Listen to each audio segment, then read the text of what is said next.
Olá, eu sou o Divino Ronaldo, comunicador do Agro e apresentador do podcast Agro e Prosa. Esse episódio tem o oferecimento de Organic Brasil e Cutelaria Simo.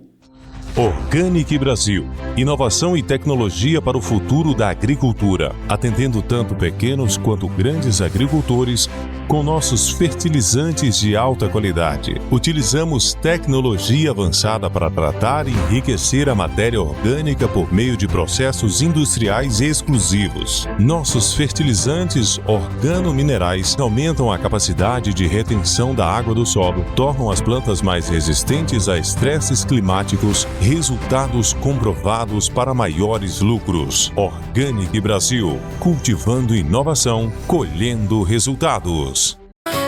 Agro e Prosa, apresentação Divino Ronaldo. No episódio de hoje vamos conversar com Luciano Bravo, que é o CVO de Inteligência Comercial e Força de Vendas da Savel Capital no Brasil. Luciano é especialista em internacionalização, macroeconomia e crédito internacional, com 30 anos de experiências em projetos de energia renovável, agronegócio, mineração e também infraestrutura. Então, temos pela frente uma prosa muito interessante com o Luciano. Meu amigo, muito bom ter você aqui. Seja bem-vindo, Luciano. Obrigado, Ronaldo. É um prazer estar aqui no Agro e Prosa para falar de algo extremamente importante, que é o nosso agronegócio brasileiro. Antes de nós falarmos do agro, deixa eu ouvir um pouco da sua história. Afinal de contas, são tantos anos, de história e com certeza você tem muito a compartilhar conosco. Eu agradeço. Bom, eu sou natural da cidade de Santos, no estado de São Paulo. É uma região litorânea, predominantemente portuária, Então nós temos aqui o maior porto da América do Sul, fica aqui, que é o Porto de Santos. E também representamos aproximadamente um corredor de exportação que varia ali em torno de 40% a 45% do PIB da exportação nacional. Então a gente tem uma força muito grande aqui na região. Eu venho do setor, comecei no setor metalúrgico, e depois passei para o ramo empresarial aos 23 anos. Então eu completei já 30 anos de trabalho como empresário em várias áreas, desde projeto até mesmo implantação de grandes estruturas. E de 2012 para cá, que já fazem aí 12 anos, agora 13 agora em 2025, eu entrei na área de estruturação de negócio, com enfoque na área de crédito internacional, onde eu estou até hoje aqui. Muito bem, você está próximo do porto, você vê a movimentação, você sente isso de perto, e existe uma expectativa, Luciano, de que as exportações brasileiras atinjam 155 bilhões nesse ano de 2025. Eu gostaria que você compartilhasse conosco se você acha que isso é viável e que fatores contribuíram para essa expectativa.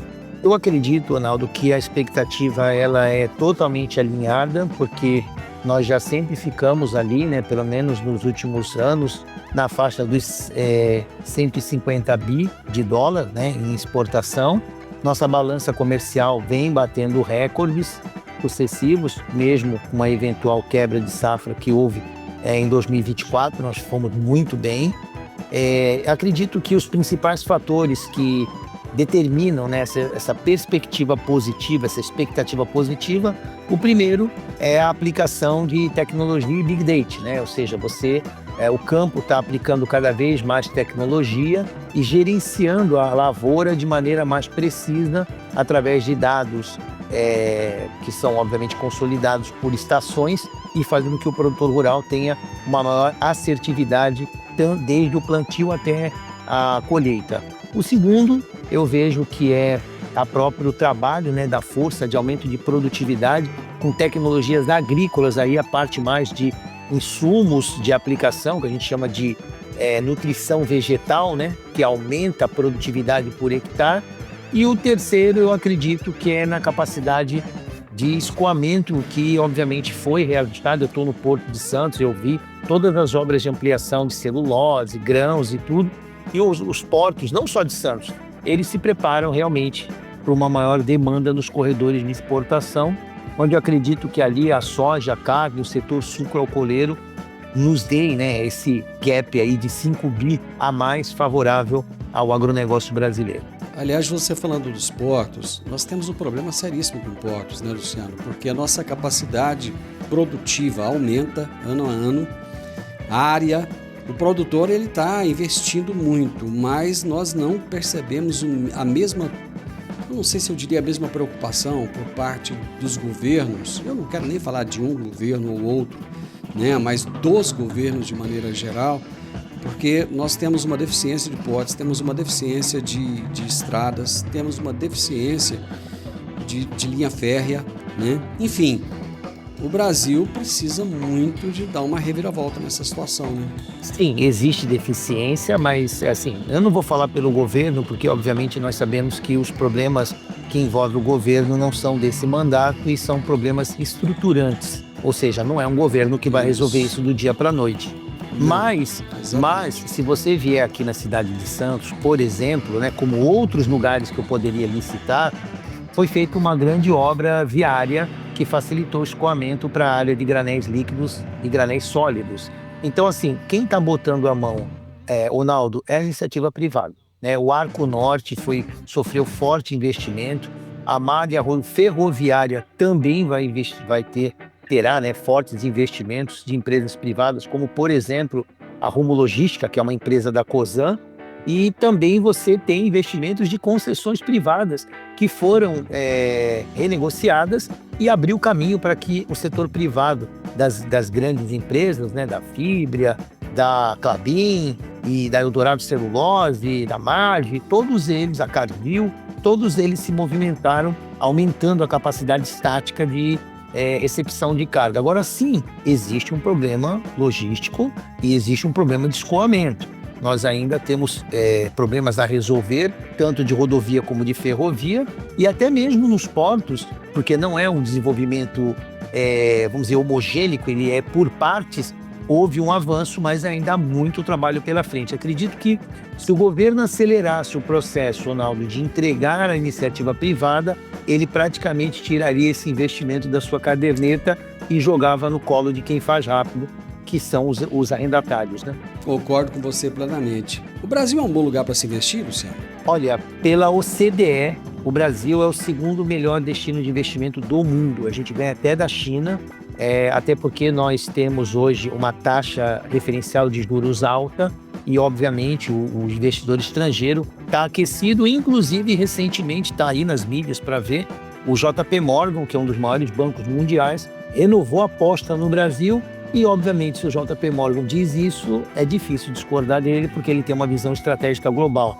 Então, eu digo assim, o Brasil, para mim, é o primeiro país que tem, né, o melhor sistema de investimento do mundo, e eu digo por 3 motivos básicos. Primeiro, por uma lei federal chamada 4131, que permite que o capital estrangeiro entre no Brasil sem pagar tributação. Isso daí já é uma baita alavanca para o investidor internacional. Número 2, o Brasil levemente melhorou seu investment grade, o risco, né? Ele melhorou, não foi uma melhora absurda, mas, ao contrário de muitos países que desceram a ladeira, o Brasil vem subindo devagarzinho. E o terceiro, que o investidor gosta, é justamente a multiplicidade de ofertas. Então, há muitas ofertas em várias áreas. Você viu recentemente aí a mineração anunciando investimentos bilionários, né? Uma ampliação de plantas, porque o Brasil, como dizem os finlandeses da gente, né? O Brasil tem muito a se fazer. E para quem tem dinheiro, o melhor lugar é onde se tem muito a fazer. É isso aí. Quais são as expectativas, Luciano, para a produção e exportação de soja e milho no Brasil em 2025, considerando as projeções de super safra? Lógico, a gente fala de super safra, mas tem alguns problemas pontuais aí de clima, né? Rio Grande do Sul, aqui no Centro-Oeste mesmo, teve alguma coisa, mas mesmo assim ainda deveremos ter uma super safra. Então, as expectativas em valores absolutos são na casa de 167,3 milhões de toneladas para a soja e para o milho 114,7 milhões de toneladas para o milho. Assim, a expectativa, como eu disse, ela há de se concretizar, se não houver, porque assim, as previsões elas sempre imaginam as oscilações térmicas e índices pluviométricos médios. Ninguém espera uma reviravolta, como já houve, né, em alguns casos, uma intensidade maior de chuva, mas se não houver nada que altere, né, as previsões climáticas, teremos sim uma expectativa, até porque o plantio de soja está acelerado, né, então eles fizeram um bom trabalho de planejamento, e o milho nem se fala, né? Nós, há menos aí de 10 anos atrás, nós não éramos nada expressivo em milho, e nós crescemos tanto que hoje temos uma produção de milho aí já encostando, né? 167 contra 114, de ver que o milho está assumindo uma, vamos dizer assim, uma posição de destaque, e principalmente por causa do setor de biocombustível também, que puxou a produção de milho para cima, com novas plantas sendo inauguradas. Então, eu acredito que pelo uso de tecnologia, pelo uso de processos mais modernos de adubação e pelo sistema de colheita mais informatizado e mais preciso, essas previsões irão com certeza se concretizar, e pode até passar um pouco, viu, Ronaldo? Você falou de tecnologia aí, como é que você vê a adoção de tecnologias emergentes, como a inteligência artificial, que está cada dia mais presente, os drones, os sensores, né? Agora já está chegando aí também aviões elétricos para serem utilizados na pulverização agrícola. Como é que você vê a adoção dessas tecnologias? O brasileiro, ele tem, né, historicamente, uma mente muito aberta para a aplicabilidade de tecnologia. Pode ver que as maiores empresas de streaming e produtos e aplicativos, você veja o WhatsApp, né? Nos Estados Unidos, o WhatsApp, ele é ridículo a aplicação dele, e no Brasil ele é uma das 2 maiores ferramentas utilizadas de comunicação. Então, o brasileiro, ele aplica rapidamente a tecnologia, principalmente quando está atrelada a desenvolvimento. Então, com isso você tem que todas essas tecnologias vieram na vanguarda da que a gente chama de Big Data, né? Que é a Big Data, que é onde você armazena toda a informação e repassa para equipamentos de terra ou ar, para que eles comecem a controlar a parte desde aplicação de defensivos, aplicação de fertilizantes e a colheita. Eu acredito que o brasileiro, ele dará um grande salto nos próximos 5 anos, 2025 a 2030. Muitas empresas brasileiras que hoje já estão estudando, já estão automatizando, principalmente parte não só do cultivo de grãos, né, mas também de bois, né? Sistemas de pesagem mais avançados, sistemas de controle de alimentação mais avançado. Então, nós vamos usar a automação, e com certeza o brasileiro terá um ganho muito escalar nos próximos 5 anos de produtividade, que é onde o brasileiro precisa realmente se destacar na produtividade por hectare. Então, acredito que o uso dessas tecnologias terrestres e aéreas vão facilitar o processo, sem contar que nós já temos uma internet muito boa, que é da Starlink, que está presente em praticamente todo o Brasil e já está, obviamente, sendo incorporada a todos os projetos de automação.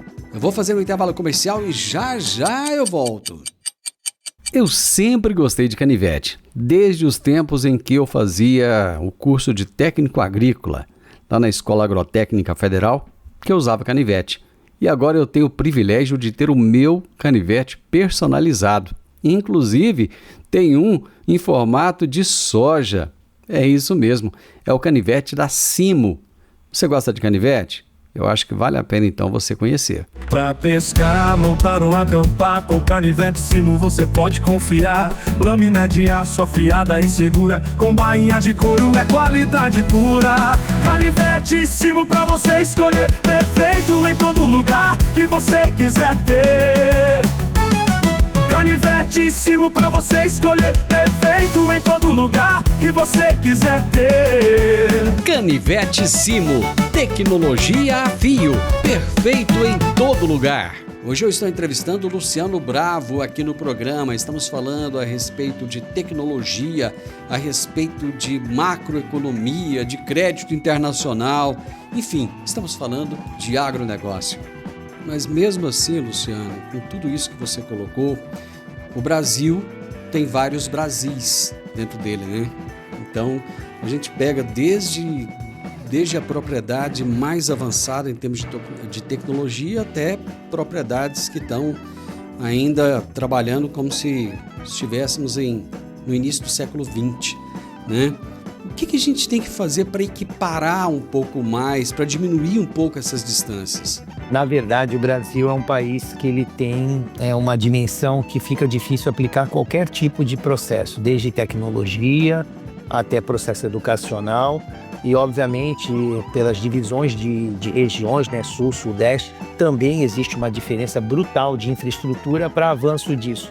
Mas eu acredito que 3 coisas vão contribuir para o aumento da aplicação da tecnologia. Primeiro, os constantes fóruns de inclusão de produtores rurais. Aqui eu diria um exemplo, que é da AgriShow, organizada pela agora eu me esqueci o nome da empresa que eu já vou lembrar. A AgriShow, por exemplo, é um evento que esse ano, por exemplo, foi no estádio de futebol e estava com centenas de pessoas acompanhando o evento da Datagro, vamos chamar assim, Datagro, que ela GAF, você está falando do GAF. Que é da Datagro. Isso. Então, assim, só naquele evento você Isso. viu um estádio de futebol inteiro cheio de gente acompanhando, tanto do mercado financeiro, como fornecedores, como produtores rurais.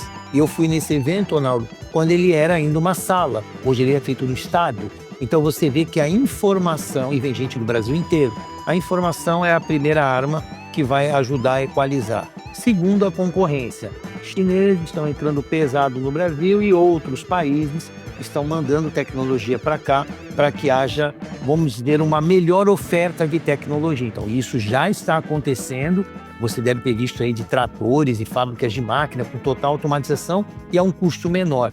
E o terceiro, que eu considero fundamental, é a disseminação das boas práticas. Então, assim, um produtor rural aplica, por exemplo, drones na sua lavoura, tudo, ele acaba tendo encontros periódicos com outros grupos e passa essa informação adiante. Então, a verdade é que o uso da informação, o uso da disponibilidade de equipamentos cada vez com custos mais acessíveis e, obviamente, essas reuniões que agrupam produtores em vários lugares do Brasil para troca de experiência vão ajudar o Brasil a se automatizar mais rápido. Basta ver pelo celular, né? O Brasil começou devagarzinho, de repente hoje é um dos países com mais uso de celular em relação ao número de pessoas, né? Você falou, os chineses estão entrando com força no Brasil. Muita gente tem medo dos chineses entrarem com força no Brasil. Como é que você vê essa entrada? E como é que você vê esse medo das pessoas? Faz algum sentido ter medo de que o estrangeiro venha para cá, acredite e queira investir aqui? Eu tenho uma experiência prática, eu sou um homem que tem essa experiência, eu posso falar até de cátedra, como se diz. Eu estava no setor portuário, quando o setor portuário era dominado pelo alemão. Então as máquinas portuárias, descarregamento de container, eram basicamente alemãs, né? E alemães e italianas, falar a verdade. O chinês chegou aqui com os guindastes da ZPMC, que todo mundo tinha medo, né, de comprar um guindaste, mais uma máquina daquele tamanho e daquele valor, né? E eu sei te dizer que hoje praticamente nossos corredores de exportação usam muito equipamento chinês no dia a dia e vou lhe dizer, até por ver aqui, não deixa a desejar. Assim, obviamente que a China ela está investindo gradativamente em qualidade e ela é um concorrente. Então, assim, eu acredito que hoje nós não podemos ficar somente comprando do alemão ou do A ou do B. Nós temos que ter o que está acontecendo. Eu posso comprar um guindaste alemão, um chinês, um coreano, um italiano, entendeu? Eu tenho que ter opções porque existem vários níveis de produtores rurais com vários níveis de capacidade financeira. Quem tem recurso para aplicar num guindaste da John Deere, ótimo. Mas quem não tem, aplica num guindaste chinês que, como eu lhe disse, não vejo uma ameaça para o consumidor. Eu vejo apenas uma ameaça para quem tinha um determinado espaço garantido que agora vai ter que lutar mais para manter esse espaço. E a observar pelo que eles estão fazendo nos carros elétricos, a disputa vai ser boa. E quem ganha, para mim, é o produtor rural. Com certeza, eu concordo com você.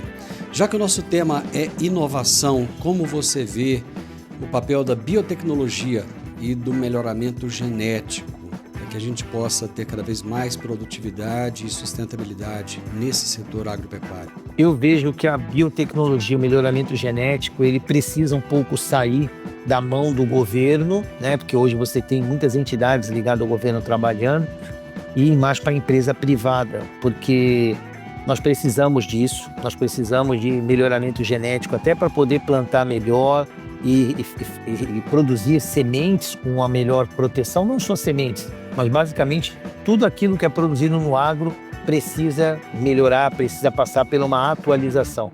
O Brasil ele tem uma tradição de utilizar isso, né? Nós temos aqui empresas como a Monsanto e outras que investem pesado dentro do Brasil para melhoramento disso. Somos hoje o quarto maior importador de fertilizante do mundo ali, então, na verdade, somos um país de peso pesado, alimentamos perto de 1 bilhão de pessoas no mundo e, obviamente, não dá para fazer tudo isso sem contar com a ajuda da biotecnologia. Eu vejo que esse tema, assim como a tecnologia, ele precisa também ser absorvido bastante pelo produtor rural, né? Seja ele de pequena, média e grande escala, e ele utilizar isso em favor dele. Nós temos bons projetos no Brasil em desenvolvimento de novas culturas que eu digo novos formatos, né, de cultura. Você deve ter visto aí a supercana do Ike, né? Viu aí que saiu uma matéria sobre ele. O Brasil precisa disso. Nosso solo é um bioma muito bom, é um bioma que ele precisa ser tratado para que nós possamos ter alimentos mais seguros, sem muito uso de defensivo agrícola, e isso só se consegue com biotecnologia e aplicação de melhoramento genético. Eu acredito que o futuro do Brasil, incluindo, né, a parte de automação, é a melhoria contínua, como você já vê aí alguns projetos se destacando. Não vejo risco para nós brasileiros nesse sentido. A população, eu acredito que ela deveria conhecer um pouco mais o agro, Luciano. Você vê, o agro nosso cara, eu poderia dizer que é o melhor do mundo. Assim como nós temos domínio hoje no mundo, no setor de proteína animal, de carne bovina, de cerveja. Nós somos protagonistas no mundo em muita coisa e às vezes a gente parece que não acordou para isso, não percebeu isso. Eu acredito que tem que conhecer o agro e o agro também tem que se conhecer, né? Na verdade, assim, o agro ele é um setor muito forte, mas se você olhar na balança comercial, nós estamos exportando muito produto em estado virgem, né, como a gente chama. E isso daí precisa mudar. Nós temos que investir fortemente na indústria do agro, até porque é uma indústria sustentável, que ela usa muito de biomassa e muito de sistemas de ciclo contínuo, que o resíduo vira fertilizante, que depois vira alimento, que depois vira resíduo. Então, eu acredito que o Brasil precisa desse investimento e para conhecer o agro bem, tem que fazer como todo mundo que conheceu fez, como eu fiz. Ir lá, visitar, olhar como funciona a parte de irrigação, as dificuldades enfrentadas desde dentro de uma lavoura até um parque industrial. E para isso, o próprio produtor rural, ele tem que aproveitar essa oportunidade climática, disponibilidade de solo, para fazer com que isso seja cada vez mais bonito na sua produção, para que o sistema financeiro que dá crédito hoje financie mais a agroindústria, financie o sistema de armazenamento, porque, na verdade, se nós somos o celeiro de alimentos do mundo, nós temos que ser reconhecidos por isso. E não somente na produção, porque, obviamente, a exportação em larga escala não é feita por empresa brasileira, sabemos que aqui operam grandes traders que fazem isso, mas então que nós possamos produzir alimentos mais, vamos dizer assim, mais fortes em termos de vitaminas, de pragas ou de necessidade de água, esse tipo de coisa somado ao beneficiamento dele. Ou seja, em vez de entregar soja, vamos entregar o farelo, o óleo e outras coisas que aí sim, com esse recurso, o produtor rural deixa de ser somente um produtor e passa a ser um produtor beneficiador. Aí sim, o agronegócio brasileiro vai ficar cada vez mais conhecido quando, em vez de ver uma latinha com o nome de uma empresa estrangeira, ver uma latinha com o nome de uma empresa brasileira que produziu aquilo com a matéria-prima brasileira. Que é o que acontece com o nosso café, né? Somos o maior produtor de café do mundo, mas não somos aquele que mais vende café no mundo, né? Com valor agregado. Tem países que não produzem café nenhum e que ganham muito mais dinheiro. E nem cacau, né? E nem cacau, né? Então, exatamente. É isso que eu quero. Eu acredito que nós agora temos que ser dono das marcas, como fez a JBS. Ela foi lá nos Estados Unidos, entrou no sistema de produção de carne dos Estados Unidos e fez um trabalho incrível que hoje 90% do mercado americano, de alguma maneira, passa por fábricas da JBS. Então é isso que nós temos que fazer, como fez a Cutralho, que exporta suco para 40 países do mundo e é o maior produtor de suco, o segundo maior produtor de suco de laranja do mundo. Então nós precisamos levar o produto na nossa caixinha com o selo do Brasil. Não um produto num saco que depois passa por um processo industrial e desaparece, virando um produto que parece que foi produzido em outro país que sequer tem 1 hectare plantado daquilo ali que está vendendo. Luciano, eu preciso de um tempo rapidinho para fazer um intervalo comercial e já nós retornamos com a nossa prosa. Eu vou fazer um intervalo estratégico nessa entrevista para te contar que a Cutelaria Simo tem facas, canivetes, machadinhas, uma série de produtos e te entrega em todos os lugares do Brasil. Você gosta de faca? Gosta de canivete? Gosta de produtos para acampar? Então procure Cutelaria Simo. Simo se escreve com C. Pra pescar, montar ou acampar, com canivete Simo você pode confiar. Lâmina de aço afiada e segura, com bainha de couro é qualidade pura. Canivete Simo pra você escolher, perfeito em todo lugar que você quiser ter. Canivete Simo pra você escolher, perfeito em todo lugar que você quiser ter. Canivete Simo, tecnologia a fio, perfeito em todo lugar. O meu entrevistado de hoje é o Luciano Bravo, especialista em internacionalização, macroeconomia, crédito internacional. Ele tem uma grande experiência no mercado financeiro. Há poucos dias atrás, em uma dessas entrevistas, eu até dizia o seguinte: está faltando Made in Brazil, né? É isso aí. Tem muito Made in China, Made in USA, mas tem pouco Made in Brasil. Vamos falar um pouquinho de crédito de carbono. Como é que o mercado de crédito de carbono pode beneficiar os produtores rurais que adotarem essas práticas? Você acha que ele vai se tornar uma realidade ou ainda é um sonho futuro? Bom, assim como algumas coisas já foram um sonho, né? Como, por exemplo, plantar no Cerrado, já foi um sonho, né? Ele queria muito se plantar no Cerrado, e se não fosse o trabalho de pesquisadores unidos, né, no processo da Embrapa, não teríamos o Cerrado plantado produzindo milhões. Eu acredito que o crédito de carbono ele vai pelo mesmo caminho. Hoje o Brasil ele é o país com o maior potencial de emissão de green bonds baseado em crédito de carbono, só que infelizmente não temos investidores para isso. E os compradores têm muito, principalmente europeus, que precisam disso e não têm onde buscar. O Brasil tem uma imensa reserva de crédito de carbono, que pode se transformar em vários tipos de títulos comercializáveis para abater essas compensações em balanço, tudo gerando milhões e milhões de dólares de lucro. O negócio para se fazer um crédito de carbono tem um grande investimento, Arnaldo. E esse recurso não está disponível, ou seja, o processo de emissão, né, de um certificado e depois transformar isso em título e depois levar isso para comercialização passa por um processo complexo e custoso. Agora, quem faz tem retorno garantido.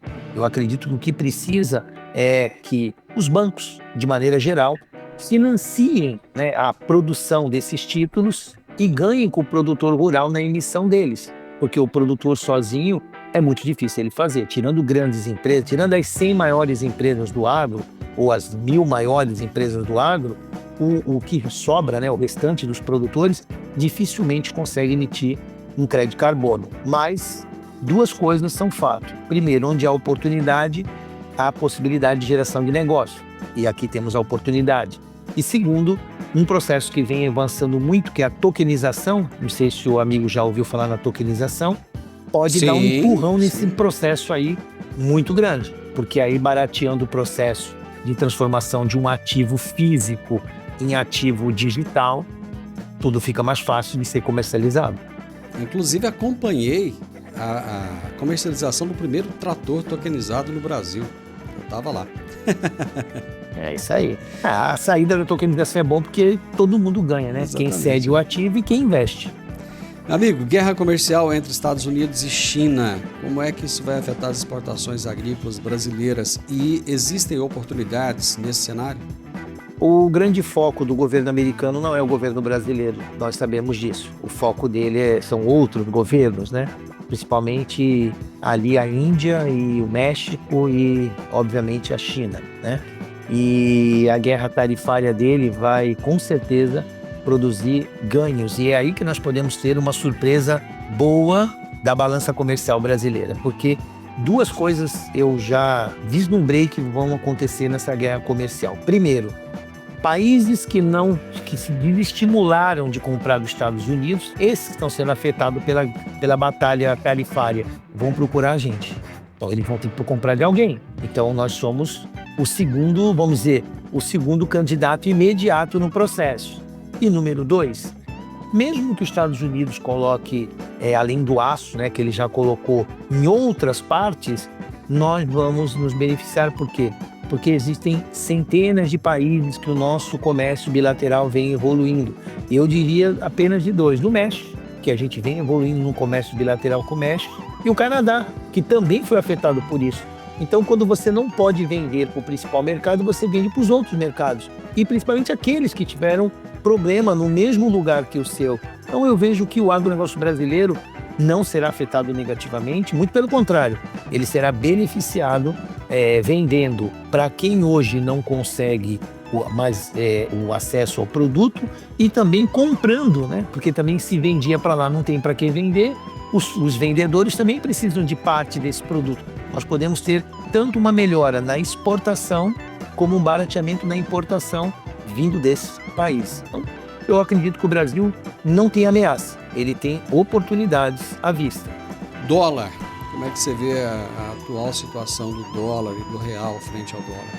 O dólar, o Brasil, ele precisa, antes de falar do dólar, o Brasil precisa trabalhar com câmbio livre, né? Nós temos hoje um sistema regulatório de câmbio que não permite, por exemplo, você abrir uma conta em dólar no Brasil ou em euro. Isso é algo que, se saísse do caminho, ajudaria muito o produtor brasileiro, porque 85% do que ele compra é dolarizado e quase 100% do que ele vende é dolarizado. Só que ele está onde? No Brasil, pagando em real. E é aí que ele tem as grandes perdas. Não por motivo apenas da balança, aliás, da diferença cambial. Ele tem pela maneira com que isso chega. Porque você já deve ter visto reportagens sobre a reciprocidade que as empresas fazem. Então, ou seja, eu acredito que o dólar, mesmo nós estamos chegando ali num patamar de quase 15% da Selic, né? Nós vamos desacelerar, mas a Selic vai continuar subindo, só vai desacelerar o ritmo de subida. O dólar, ele deve dar uma aliviada. E um dólar perto de 5, um pouquinho menos, um pouquinho mais, é favorável tanto para um sentido como para o outro. Então, o que eu recomendaria ao empresário brasileiro do agro? Primeiro, busque crédito em moeda forte, como fazem as tradings que pegam muito dinheiro em moeda forte com custo baixo. Número 2, dolarizem suas operações comerciais, ou seja, trabalhe para ser o exportador direto. Aí eu volto naquilo do 0,13%, que 0,3% das empresas que exportam. Então, a gente tem muito pouca gente exportando, então muito pouca gente com acesso à moeda forte. Então, aumentar a quantidade de empresas do agro que exportam direto. E o número 3, e não menos importante, criar uma bolsa de cada lado. Como tem a JBS? Ele tem uma conta corrente em dólar e uma conta corrente em real. Conforme o câmbio sobe, ou seja, o dólar se valoriza, ele paga por aqui. Na hora que o real se valoriza, ele paga por aqui. Então ele sempre tem posições exatas dos dois lados. Não vejo que o câmbio este ano será desfavorável ao agronegócio, mas uma dica é a internacionalização. É o melhor caminho, que aí, independente do que aconteça, você está com acesso a moeda forte garantido. Nós temos um gap no Brasil de mão de obra. Tem muita gente para trabalhar, mas pouca gente capacitada para trabalhar. Como é que a formação e a capacitação de mão de obra especializada ela está conseguindo acompanhar a evolução tecnológica do agronegócio? Não está conseguindo acompanhar, e o motivo, obviamente, é a falta, né, de disponibilidade de um sistema de formação avançado. Você deve lembrar, eu comentei aqui que eu sou oriundo da indústria, né? Lembra que as indústrias criaram dentro do sistema S um largo sistema de treinamento que colocava todo ano milhares de profissionais no mercado, eletricistas, montadores, mecânicos, e isso daí falta no agro. Então, ou seja, o agro precisa formar mais profissionais, mas eu acredito que este problema da mão de obra, que é um problema, como eu disse, não de volume, sim de qualificação, ele pode ser parcialmente resolvido pela robotização. Nós sabemos que a robotização, né, ela vem avançando. Nós sabemos que a Tesla deve lançar os primeiros robôs ainda este ano, e o chinês nem se fala, né? Vem num ritmo bem avançado, e quando os robôs entrarem, obviamente, que vai virar um colapso, mas o empresário terá uma segunda opção, como acontecia na colheita. Ele tinha que botar lá 200 pessoas para colher, cortar a cana. Hoje ele tem uma máquina que faz isso o dia inteiro. Então, aquelas pessoas foram para outros lugares, estudaram e entraram em outros ramos da atividade produtiva. A mesma coisa eu acredito que será a solução, mas hoje nós temos uma grande defasagem entre necessidade de mão de obra qualificada e, obviamente, mão de obra disponível. Então, isso daí vai demorar um pouquinho para se equilibrar, até por falta de iniciativas de formação em larga escala, né? Eu tenho acompanhado um pouco do esforço do Senar em fazer esse papel, mas eles colocam uma quantidade de vagas disponíveis, mas as pessoas não querem aderir, não estão buscando essa qualificação. Aí acaba que continua o mercado sem pessoas para trabalhar. Meu amigo, eu acho que a gente conseguiu cobrir uma boa parte desse assunto de inovação. Você trouxe aí luz para muitas coisas. Eu te agradeço imensamente pela sua disponibilidade. Muito obrigado e volte outras vezes. Com certeza voltarei. É um prazer estar aqui no Agro e Prosa. E só para falar uma frasezinha, realmente o Senar, e ele, assim como outros núcleos, né, de desenvolvimento, de conhecimento, formação, mas nós também temos um problema no Brasil, que é a geração neném, que você sabe. Temos 23% da força locada nesse negócio chamado nem estuda e nem trabalha. E a verdade é o que as empresas têm que fazer, que é o que eu faço no meu dia a dia, é buscar um processo seletivo que identifique, fidelize o profissional à empresa. Não é mais como antigamente, né? Eu tenho um emprego e vem todo mundo correndo para cá. Não é mais assim.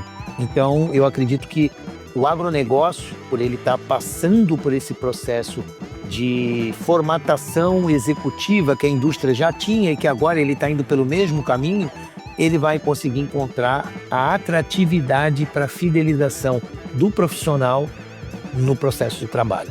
Nós vamos chegar lá também com o agronegócio. Meu amigo, muito obrigado. Um abraço e eu te espero em breve. Até mais. Obrigado, Ronaldo. Fique com Deus. Fica com Deus. Eu falei com o Luciano Bravo, gente, e ele trouxe aqui algumas realidades, viu? Algumas duras realidades, né? Que infelizmente a gente ainda enfrenta no Brasil. Hoje eu conversei com o Luciano Bravo, que é o CVO de Inteligência Comercial e Força de Vendas da Savel Capital no Brasil. Se você gostou da nossa prosa, deixa um gostei aí pra gente, compartilhe com outras pessoas, deixe um comentário para mim e se inscreva nesse canal. Um grande abraço para você e até a nossa próxima prosa. Tchau, tchau.